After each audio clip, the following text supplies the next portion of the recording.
Hi class, welcome to this new unit which will include the crisis which leads towards independence and then the Revolutionary War and its effect on various people.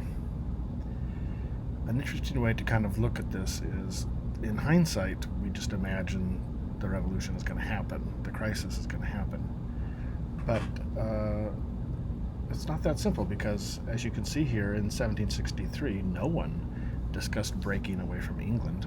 They were England, as far as the dominant group thought. Yet in 1776, that's all everyone was talking about. So in a mere 13 years, you go from a process of the crisis not having even appeared yet to a significant group of colonists wanting to break away from England. So this first half of the unit, this first presentation of two, we'll discuss that. So the crisis begins because of a war, in a way. If you look just very quickly at this, you'll see there's the English settlements and the French settlements and the Spanish settlements. Now, the Spanish, French, and English, do not cover every square inch of the areas being portrayed here, but generally these are the areas that they operate in. And it's that zone between the English and the French that will become contentious. England and France will have lots of mercantile wars, not just this one, but this one will be the one that plays a role in the United States. Actually, will play a role in a crisis emerging, as we'll see here in a second. Now, as I mentioned, before the 7 Years' War, 1754 to 1763, which is 9 years in America, but on the continent there was only 7 years. There had been other wars before the 7 Years' War. We don't need to go into them, but a lot in North America, the fighting between English and French sides was between those areas of the maps you just saw. Now, the French, in order to kind of bolster their position, began inserting forts up the Ohio River, all the way up to Pittsburgh, Pennsylvania, called something else at that time. And this alarmed the English side, saying that the French were beginning to impinge beyond what they were allowed to. In the book, you'll see that you see this fledgling cooperation among the English colonies, the Albany Congress, and then in 1756 was the Miracle Year, and that's where around the world the English are victorious in many places and are able to begin the defeat of the French around the world. And so there is a treaty made, a Treaty of Paris between France and England, and in it the proclamation line, which we were seeing the last chapter, then a lot of this was established. The English crown was trying to keep English settlers from moving into native territories beyond the Appalachian Mountains. Okay. Don't need to memorize this map, it just shows the battles between both sides.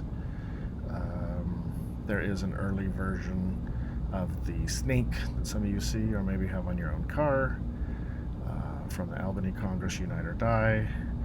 And for this class, we're going to be skipping the details of the fighting and ask you just to go ahead and check out the book, and you'll see them just fine. Okay, now this war, which mobilized a lot of men and a lot of manpower, then was in fact very costly. And here we can see, after the war, the French presence has been removed and the English presence is now there. And we get to the four-letter word taxes, right? So Parliament, and here's the key difference in how we typically learn about it. It's not a king going around necessarily raising taxes here. Parliament is, right? So we're talking the House of Commons and the House of Lords. And this war was very expensive. And to pay for costs like our own Air Force, Navy, and armed forces and wars, that has to come from somewhere. And so Parliament, after 1763, began collecting taxes in the English, British North American colonies, and they stopped not collecting them. So prior to 1763, the collection of taxes in British North America had been irregular, and it's kind of like speeding. If I was to have the whole class raise their hand, how many of you, never speed, never break the speed limit? And nobody would raise their hand. And I say, well, how many of you break the speed limit every single time you drive? Most of you would raise your hand as well. And then I would say, well, why shouldn't you be getting a ticket for that? And you'd be like, well, there's kind of this idea that, if you go 4 miles an hour over the speed limit, you're not really speeding. At least you shouldn't be charged for that, so on and so forth. Well, that's kind of how taxes were collected in British North America. They were collected, but not rigorously. And this changes in 1763. Now, from the point of view of Parliament, and they're right, the subjects in British North America benefit from being part of the British Empire. They benefit from the British Navy operating in the seas. They benefit from all the warfare that's created this empire, right? And so if you benefit from the system, you should pay your fair share into the system, is how they're seeing it. By the way, English troops are now in the Americas. There is this large debt, and so if you put those things all together again, now the English government will have regular collection of duties, and it's going to add duties or taxes to pay for the empire. And that's what we have here. And you can't see my hands, but imagine you're looking at me raising my hands. If you put both hands in front of you, and then you make like they're level, like a wall, or anyway, doesn't matter. Put them out in front of you, and then if Parliament, which is your right hand, escalates the requirements of payment of taxes to pay for the costs of empire, and so your right hand goes up a bit, well, then the colonist response is an interesting one, and that's what gets this going. They, in turn, escalate against the Stamp Act, and as you know, and will have read, they successfully put down the Stamp Act by refusal to comply, and this makes Parliament change their tactic, which ironically, when they end the Stamp Act, they also pass an act saying we have the right to pass any act we want, which is kind of funny because they just were unable to enforce the Stamp Act. So then if you're using the hand motions again, not going into the details because your reading will give them to you, British Parliament escalates to get the colonists to comply and pay for their share of empire with the Townshend Acts. And then, as you can imagine what's coming next, the colonists have already avoided enforcement of the Stamp Act, and so they go to work against the Townshend Acts. And so you'll have young men and boys out there causing damage and violence to not comply with the Townshend Act. You'll have a boycott of British goods, which of course will lower the revenues that the government's going to take in, but it'll also harm British trade, and even doing things such as telling the women that instead of buying British clothing, we spin and weave your own cloth and make your own clothing, and you'll be like the Sons of Liberty, you'll be the Daughter of Liberty. So this is all kind of happening at that same time, and so we'll go through it a little bit, a review again, but kind of already been through the main part, so I'm going to leave it at that. So the Stamp Act was going to be this direct tax on varieties of paper that you needed, and it did affect many people. And so this thing called liberty, which some people would want Eastern Washington to become a new state and be called Liberty. You have Liberty Network and Liberty University and Liberty this, right? There was this response against the Stamp Act, and so when you read about it, again, you'll see that you have colonists acting violently to stop the Stamp Act.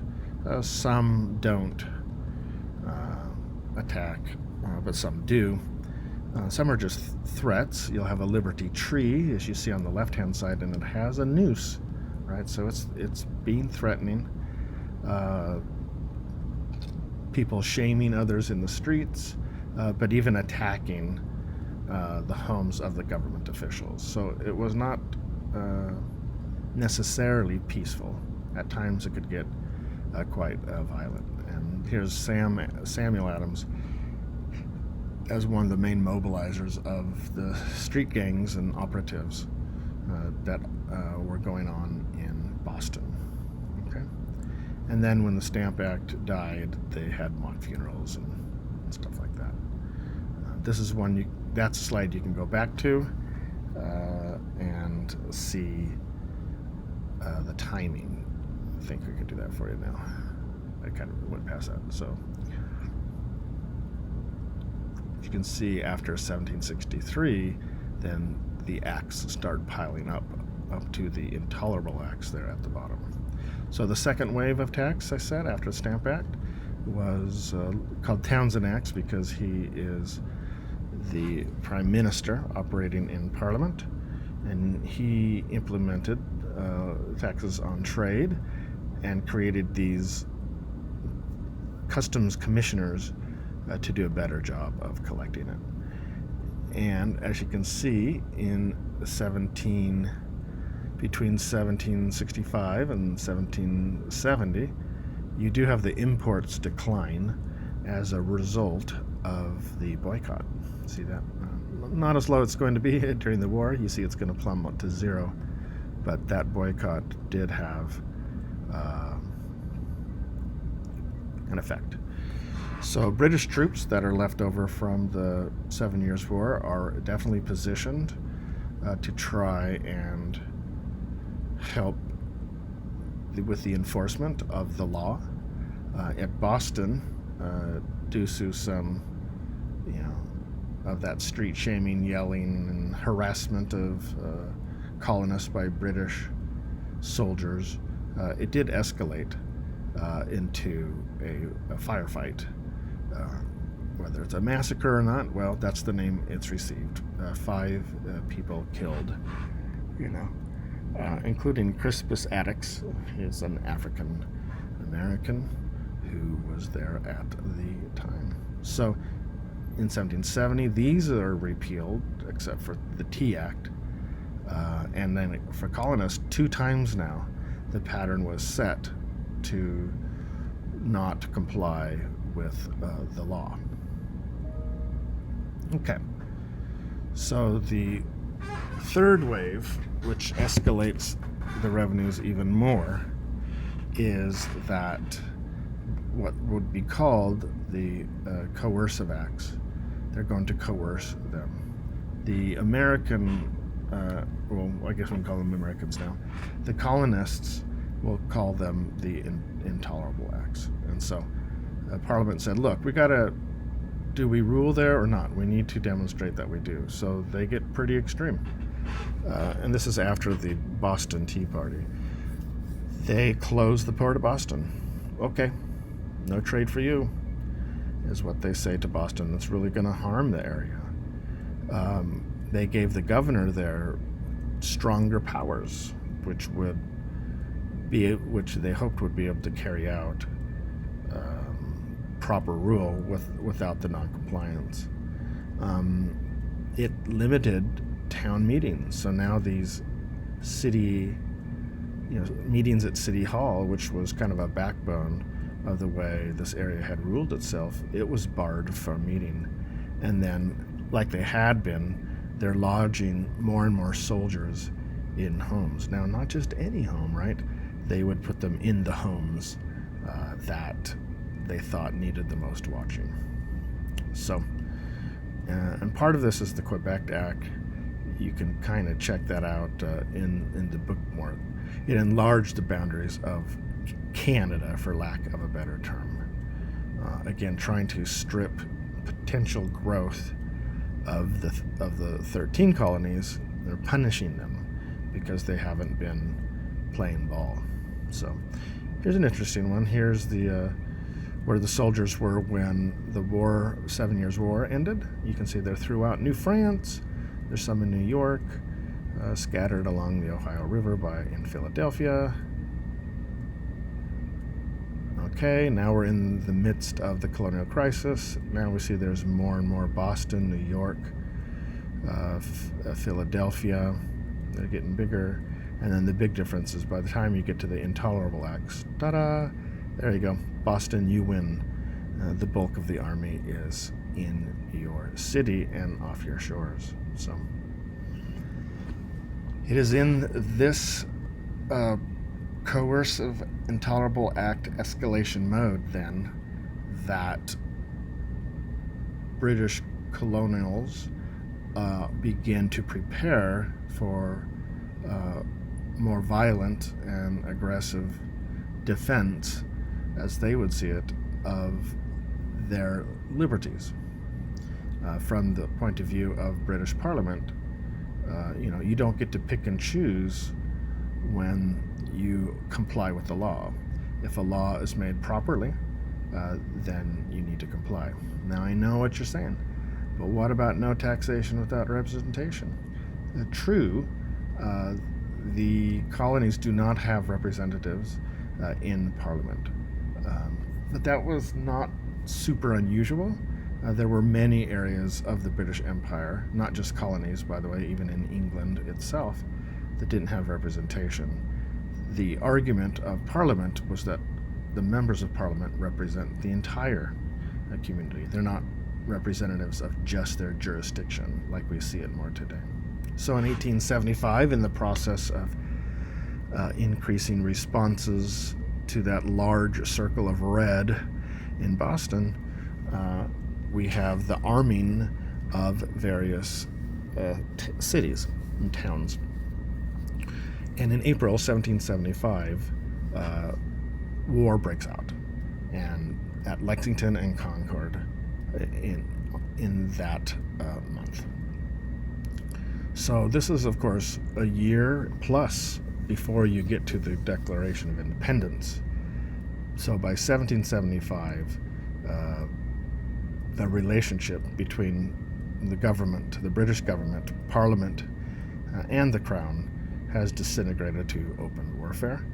And by 1776, the most powerful, dominant forces in the colonies agree to declare independence. And so the war began. 1775, 1776, in both ways that is happening. Okay.